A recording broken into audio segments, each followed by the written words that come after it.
વિરામ બાદ ફરી એકવાર સ્વાગત છે कैसे जीतेगा गुजरात કાર્યક્રમમાં। મિત્રો, અત્યારે આપણે ચર્ચા કરી રહ્યા છે નર્મદા યોજના વિશે। નર્મદા યોજના ખાસા સમયથી ચાલી રહી છે, ઘણી બધી સરકારોના નેજા હેઠળ ચાલતી આવી છે। આજની આ સરકારે એના વિકાસ માટે શું પ્રયત્ન કર્યા છે, આજના વિષયને ચર્ચવા માટે આપણી સાથે ઉપસ્થિત છે ગુજરાતના કૃષિ મંત્રી ભૂપેન્દ્રસિંહજી ચુડાસમા। તો ચાલો આજની આ ચર્ચાને આગળ વધારીએ।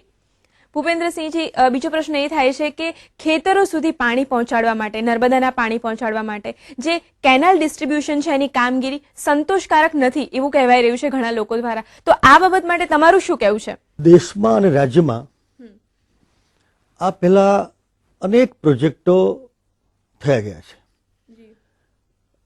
અભ્યાસના આધારે હું કહું છું કે બધો બંધાઈ ગયા હોય, એને 50 વર્ષ થઈ ગયા હોય, આજ દિન સુધી એનું કામ પૂર્ણ ન થયું હોય એવા અનેક દાખલા છે દેશમાં અને રાજ્યમાં।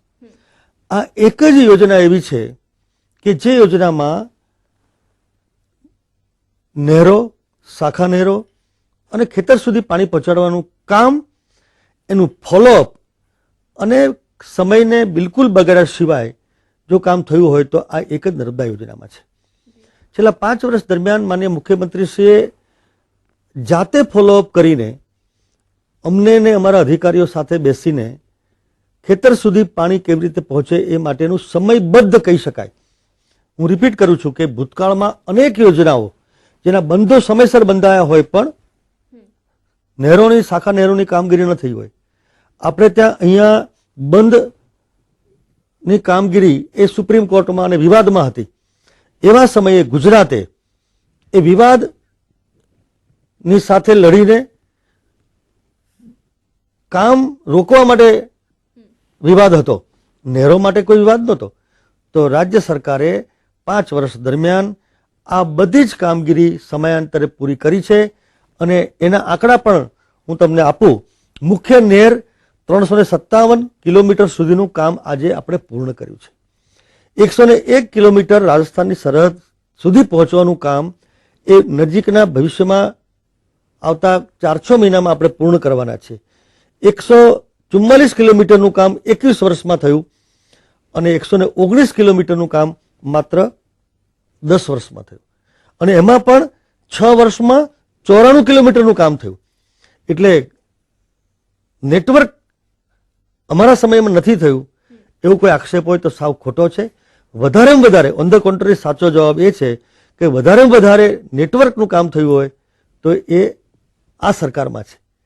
અને અમે તો વધારાની માહિતી આપું, આ સરકારમાં નેવાના પાણી મોભારે લઈ જવાની જે કહેવત છે ને, એ પાણી કેવડિયાથી સૌરાષ્ટ્ર લઈ જવા વચ્ચે લખતર પાસે ઢાંકી ત્યાં પમ્પિંગ સ્ટેશન છે।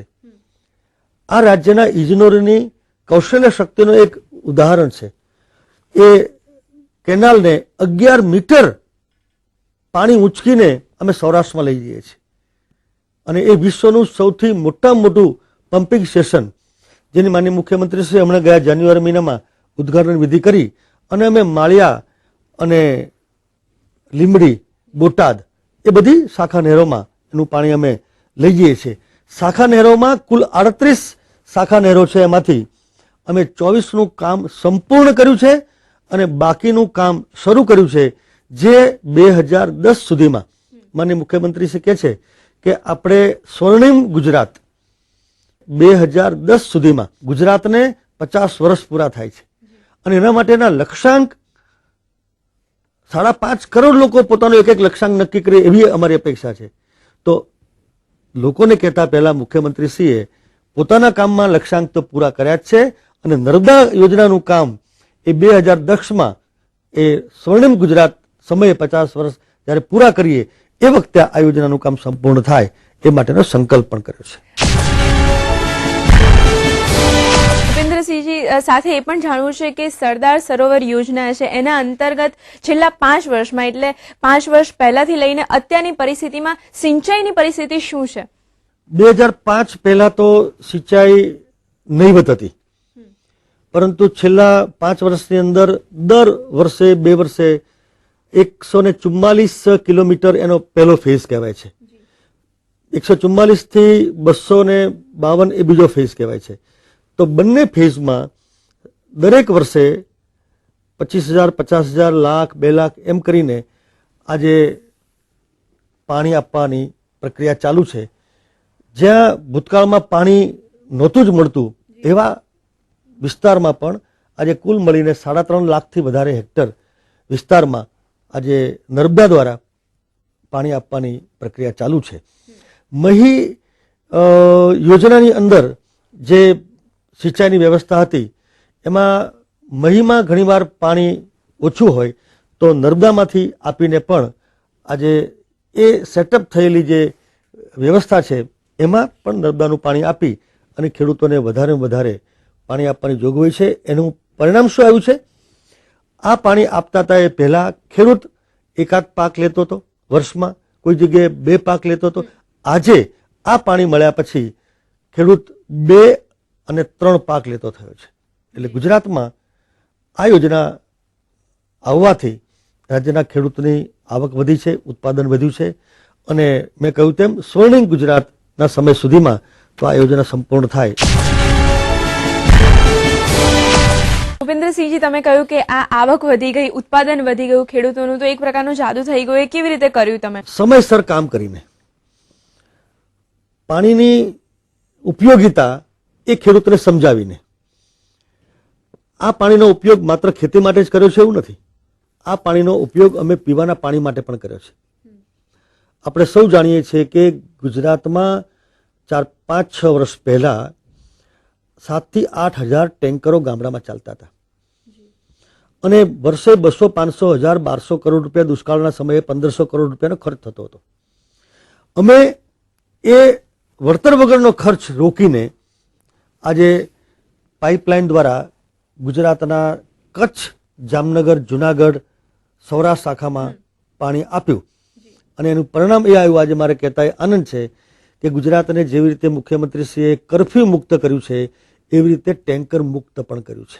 જી, એટલે પાણીની સગવડો ખૂબ વધી ગઈ છે. પાણીની જે તંગી છે એ હાલના સમયમાં નથી રહી. હું અમદાવાદનો દાખલો આપું તો અમદાવાદમાં સાબરમતી નદીમાં પાણી નહોતું. 25 વર્ષ સુધી સાબરમતી પાણી વિહોણી રહી. રિવર લિંકિંગની યોજના કેન્દ્ર સરકારે અટલ બિહારી વાજપેયીએ કરી, અમલ નરેન્દ્રભાઈએ આ રાજ્યમાં કર્યો અને સાબરમતી નદીમાં નર્મદાનું પાણી નાખ્યું. જે બોરવેલ ડેડ થઈ ગયા હતા, નિર્જીવ થઈ ગયા હતા, આજે એ બધા જ બોર સજીવ થઈ ગયા છે અને મને એ વાતનો કહેતા આનંદ છે કે લોકોના પેટના દર્દ અને દાંતના દર્દ પણ નર્મદાના પાણીથી મટી ગયા છે. જી ભૂપેન્દ્રસિંહજી, હજી પણ ઘણી બધી ચર્ચા થઈ શકે એમ છે, પરંતુ સમય આપણને રોકી રહ્યો છે. તમે અહીંયા આવ્યા, તમારો અમૂલ્ય સમય ફાળવ્યો અને અમારા દર્શકોને આટલી સુંદર મજાની માહિતી આપી એ બદલ તમારો ખૂબ ખૂબ આભાર. દર્શક મિત્રો, અત્યારે છૂટા પડવાનો સમય થઈ ગયો છે, પરંતુ ફરીથી આવા જ એક નવા વિષય અને નવા વ્યક્તિની સાથે ફરીથી મળીશું ગુજરાતની પ્રજાના પ્રશ્નોને વાચા આપવા માટે. ત્યાં સુધી અમને રજા આપો. નમસ્કાર.